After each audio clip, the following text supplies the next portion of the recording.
పంచతంత్రంలో చిన్నయ్య సూరి గారు చెప్పిన కథ అధ్యక్ష. ఇది పంచతంత్రంలో చిన్నయ్య సూరి గారు చెప్పిన కథ అధ్యక్ష. ఒక నక్క ఆహారాన్ని వెతుకుంటూ ఊర్లోకి వచ్చిందట అధ్యక్ష. అక్కడ రజకులు ఉపయోగించే నీలి రంగు ఉన్న తొట్టిలో పడిపోయింది. ఆ నక్కకి ఏమైపోయింది, ఆ తొట్టిలో పడితే ఆ నక్క ఒంటి నిండా నీలి రంగు అంటుకున్నది. ఆ నీలి రంగు అంటుకున్న తర్వాత అది మళ్ళీ అడవిలోకి పోయింది.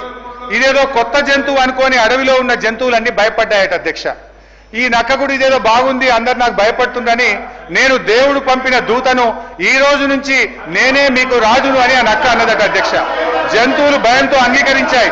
ఆ నక్క జంతువులను అనేక రకాలుగా కష్టపెట్టే భరించాయి అధ్యక్ష. ఒకరోజు ఆ నక్క పెద్ద సభ పెట్టింది, కొత్త చట్టాల గురించి చెప్తుంది. అంతలోనే పెద్ద వర్షం పడి ఆ నక్క అంటిన నీలిరంగంతా కరిగిపోయింది. నక్క నిజస్వరూపం బయటపడ్డది.